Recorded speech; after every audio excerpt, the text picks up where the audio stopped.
Good. Shut. Alright, so in this equation, we have to find all of our complex zeros. So that includes imaginary numbers when we're talking about complex zeros, but also real numbers, and those are called real zeros.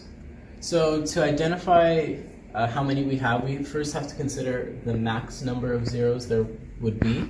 So we get that by looking at the degree of the highest term in our function, and that's 4. So the max number of zeros we could have, whether they be real or complex, is 4. So then from here we determine our positive zeros, and this is if we have a positive value substituted for x, what would our function be equal to? So we're just going to set our values to their according signs.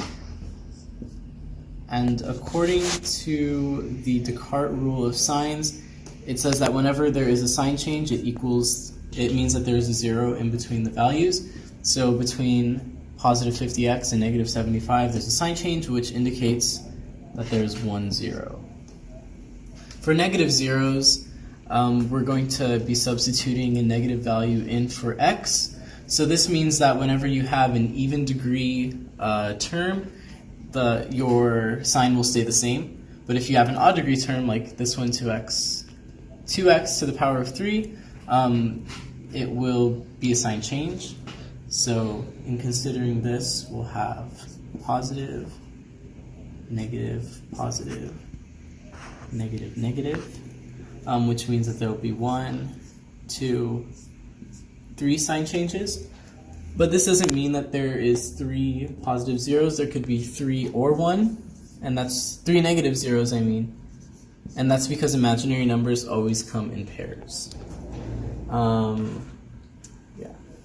So we have to compile a factor list. So P over Q. P is our last term, Q is our first term, and it could be a positive or a negative value. So our factors for 75 are 1, 3, 5, 15, 25, and 75. And our factors of 1 are obviously 1.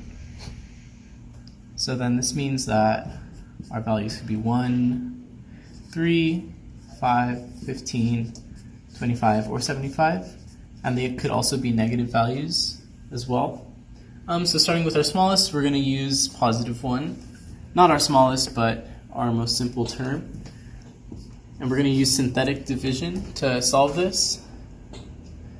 And we're just going to get the leading term out of each, the coefficient, out of each term we have.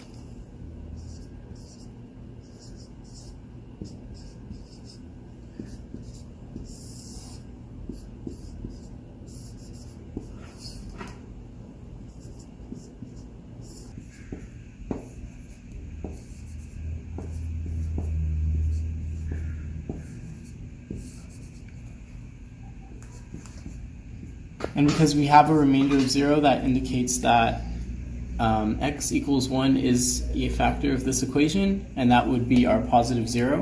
And because we have a more simplified form of the equation and we've already found a 0, we can use this instead of our equation that we used to synthetically divide into. So then we can use the terms 1, 3, 25, and 75. So say if you try a few more and it doesn't work, we can go to negative 3.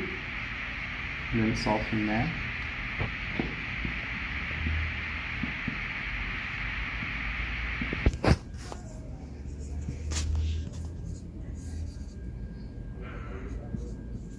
And ta-da, it works. And so we're left with this equation. I'm going to write it up over here. It's going to be x squared plus 25 equals 0. So we're just going to make this equation equal to 0 just so we have a better way to simplify it. So we're going to subtract 25, so we eliminate that.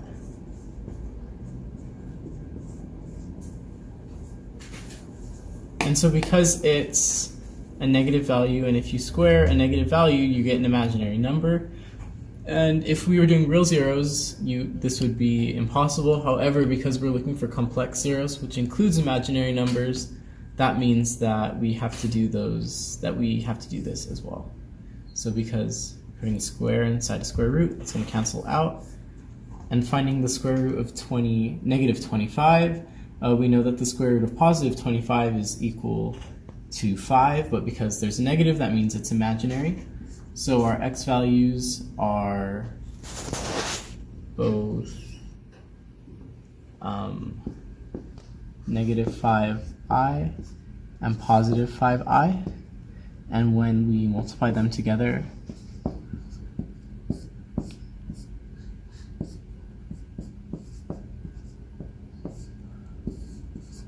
getting x squared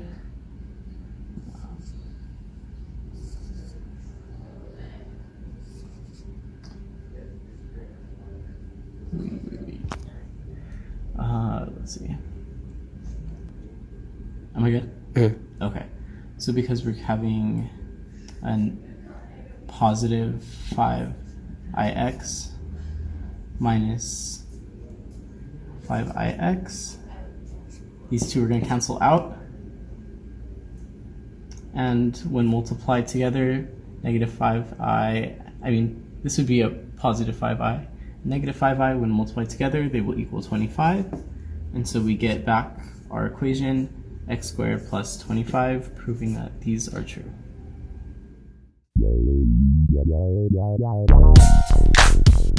This is my problem. But first of all, my first step is to factor it out. And when you factor it, you have to get into the simplest form. And it's x plus 4 minus 3. And then once we have that, we have to find our vertical asymptote, and then we look at the bottom one, and then we see that we said it's a 0. And then we get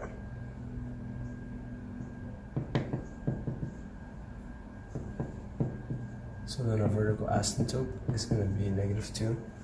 So our domain is going to go from negative infinity to negative 2 union, and then we have negative 2 to positive infinity. And then now we need to see what our slant asymptote is going to be. But we know it's going to be a slant asymptote because the exponent on the original equation is bigger. The exponent on the numerator is bigger by 1 than the denominator. And we do long division, and then we get a slant asymptote. So we would set it up like this, and after doing all the work, we would get it to be x minus 1. So then our slant asymptote, because we know it's going to be y equals x minus 1. So then once we have that, we need to find our intercepts, and we would set our original equation, we would set it to 0. We would try to find, we would make it equal to y, and then we would substitute y for 0. And then we have this, so now we change this to 0. And we're gonna factor this out like our original problem. We're gonna factor our original to the lowest possible factors. Simplest form, sorry. And then we're gonna try to isolate the top, so we're gonna multiply x2 to both sides. And then we would get 0 equals x plus 4, parentheses, and then x. So then now we find these individual zeros. So then we get we would get x equals negative 4, and then x equals positive 4. So those are one of our intercepts.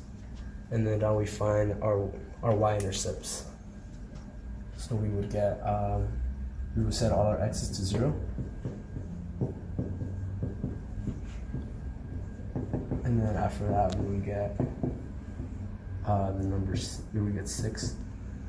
So then this is our intercept, negative 6, and then we get 0, negative 6, and then we get 3, negative 0, and negative 4, 0. So once we have our intercepts, we're going to look at our, we're going to get more points to help us regulate our graph and find it. So our interval is between negative infinity to negative 2 union, negative 2 to positive infinity. And then once we have that, we're going to choose points that are below negative 2 and above negative 2. So we're going to use the point negative 3. So we know negative 3 gives you, we're going to choose, so we're going to get, our x and then our y's, and then it's going to be negative 3. We're going to get 6 when we input that into the equation. We get 3. So then that would go to 1, 1 and then 6, and then from there we would simplify it further, and then we get 6. And then after that, we're going to use negative 4. Then we see that negative 4 is one of our intercepts, so then we're going to we know that y is 0. And then we're going to use 0. So when we input 0 into the equation, we get 6 as our y value. And then we're going to use 3. 3 as our x value. And then when we input that into the equation, we get 0. And then we're going to use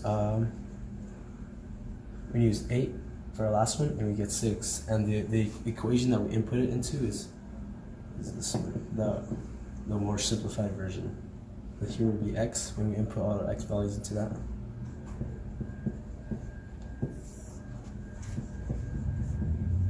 So then after doing all of this work, we're going to put it into our graph.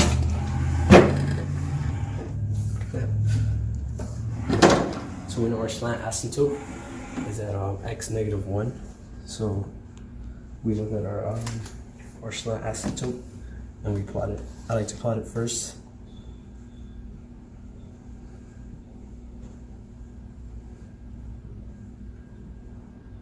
So it's gonna look something like this.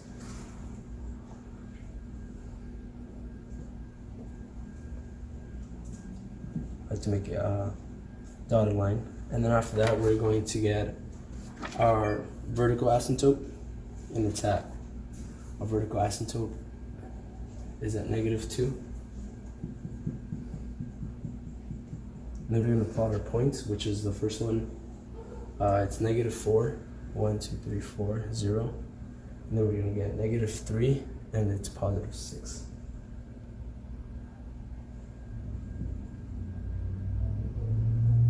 And then we're going to get 0, negative 6.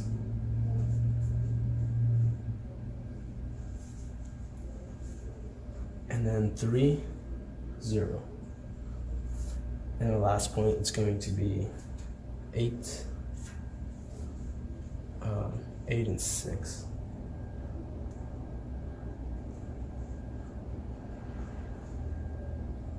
So our graph is going to look something like this. Make sure it doesn't touch neither your slant asymptote or your vertical. And then our next is going to look like this.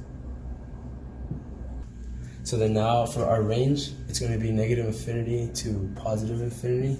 Since these values, according to the slant asymptote, this is going to continue. So there's never going to be an actual disruption in the points of the y value.